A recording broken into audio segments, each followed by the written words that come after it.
afternoon. No, it's still good morning. I wasn't going to do a video, but I'm making some acorn bread, and it's sort of sticky, and you're not supposed to add more flour to the counter. So I thought I would show you something that I do when you're not supposed to do that. And and I've already done it, so I don't know what it's going to do to my bread, but I want to show you. Let's say you're not supposed to add any more flour to it, especially the acorn, and it's sticky and you can't work with it. Well, you can do something like this. I'll show you that. And you probably know this, and usually I use a plastic one. You can, that's going to save your hands, but it's going to stick now it's sticking to my counter. So, and it says in the recipe, you can butter it, and you can put some olive oil on top, or in your pan. So what I do, and I've done this for years, I've never seen anybody else do it, I put a little olive oil on my counter. It won't stick. I know it's absorbing it into the bread, but I don't think it's going to hurt. And there I go, and I can knead it. And also, you're not supposed to knead it very long. So I'm going to say that's it, and there it is. And I'm going to put it in my bowl and let it rise. So that's what I was going to do, and as long as we're together, I'm going to tell you something else. You always see me roast my spices, but you don't have to, but they're going to taste different. Spices roasted taste different. The herbs and the spices taste different when they're left in their raw stage and you just used them and grind them up. They taste different if you put them in a pan instead of dry roasting, that you oil roast them or cook it along with your dinner. So you have different flavors to the same spice. And check it out and see. Okay, because I was going to do this morning for a mix, and I'm not going to do it right now in front of you because I'm not prepared. But I thought, you've always seen me roast them. I thought I would tell you that. And it just gives a little bit different flavor. It's sort of like coriander seeds and cilantro. They don't have the same flavor, but they're from the same root. And then the other thing I was going to say, I was reading Renda's newsletter that she sends out every week, and she talked about the coyotes. We've lived in coyotes country, and I'll tell you, our chickens were free range. We had, well, when we first moved to the property, Tom had fabricated a bunkhouse. It wasn't very big, but we knew that we had to go up there and stay, and when people would come up and help us, I would have to cook for them. So we had a kitchen in it. We have enough room to sleep in it. The only thing I didn't have in it was running water, but Tom provided that. He ran down to the spring and got me water. And then I had a table outside that I washed the dishes on, and a set tub. I had an electric stove. I had a refrigerator. Worked good, and a couple of counters.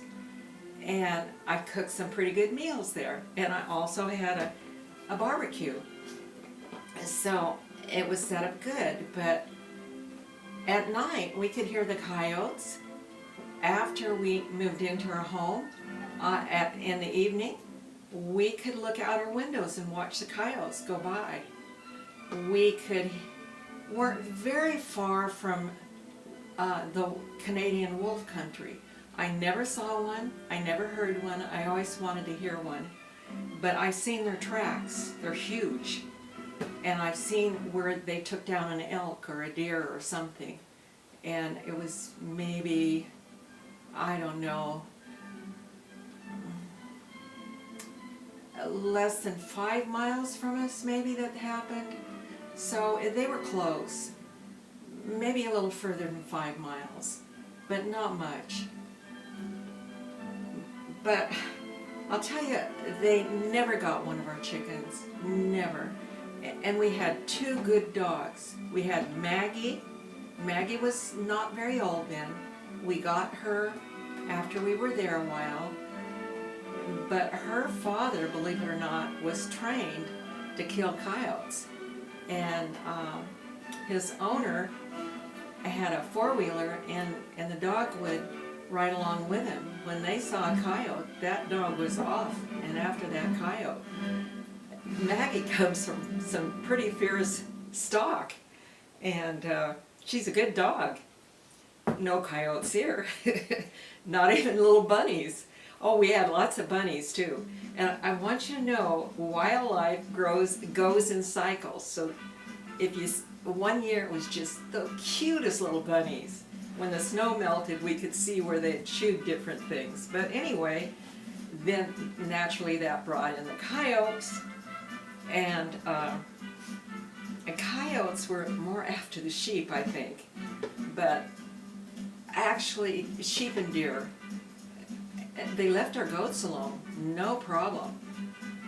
And but anyway, what was really hard on our chickens were the foxes and the raccoons. Now, actually, the foxes were more trouble when we lived closer to town, because it pushed them, you know, into the, they lost their territory, so they became more in the pockets where us kind of people lived with acreage. And so they were a real problem, and they're more apt to come out and attack them even after daylight. I think the coyotes are more in the daytime, I mean at nighttime. So anyway, they were a problem, but raccoons, definitely, and they were more where we were in real wild country, and they're hard to get. I used to go out early morning on what I called my raccoon patrol, and I saw them, but and you probably won't believe this, or well, I'm going to tell you anyway. I had a pistol, and I was never able to shoot one, but we did trap one, and they're vicious with chickens. So coyotes, possums, foxes, raccoons, possums, that sort of thing, I think are your greatest threat to chickens. We don't have hogs here. We never had problems with them where we were, so I don't know anything about that sort of situation. We had hogs, but not that would kill chickens. We had owls that kept our cat population down. When we lived in the rural, more suburban area, we were very conscientious about keeping our animals neutered and spayed and taken care of. But somehow when we moved onto the property to build our home in the real wilderness, high plateau country, a friend had come to visit us, and a little kitty was underneath the hood of her car. Well, we could never catch it, so we were stuck with a kitty that became our barn cat, which we finally named Mama Kitty, because by the time I was able to tame her down to take her to the vet, I discovered she was pregnant. And then we were moving. And so we went on that property with one unneutered animal. And one year, believe it or not, I was like that cat woman you always hear about. We had 23 cats. And a variety, a lot of, I had these 2 blue-eyed cats. One was silver gray and had the tips to its ears, and one was a golden color, real pretty. And then we had cats that had a lot of white on them. Well, when I would milk, they would come and gather. Well, every morning I noticed less cats gathered. And it was those two cats first, and then all the white ones left. And when we got done, the owls, we only had, I don't know, maybe 3 kitties, cats. One was Maggie's, and it probably stayed in the house more. And Maggie and that kitty loved each other, and it was mostly black too. The black cats were saved because the owls couldn't see them as well. I know they were owls because owls have the nasty habit of regurgitating. And so I knew. But anyway, that's a bad note to leave you on. But if you're out there with your chickens and they run loose, don't worry so much about coyotes. There's other little critters out there that you might have to really watch for. And especially if you have water on your place. We had a big pond. It will, attract things like raccoons and that kind of wildlife. So anyway, after we got rid of our raccoon, and again, that was a cycle. That was the raccoon year. Never had them again. Never was a problem again. So, and what we had, I'll tell you, the bunkhouse, that's why I told you about the bunkhouse. The bunkhouse became a chicken house.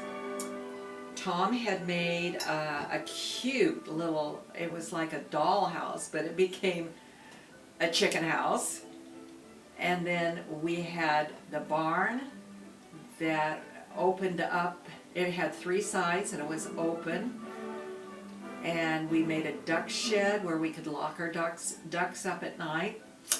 We had a lot of open space, but the chickens would go in there and roost a lot in there on the stanchions and on the wherever they could.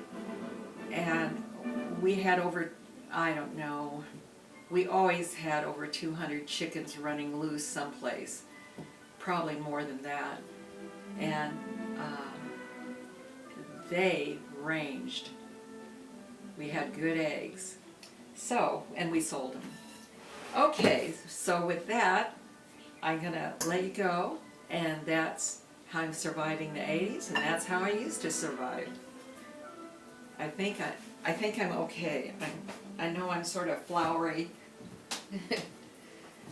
Okay.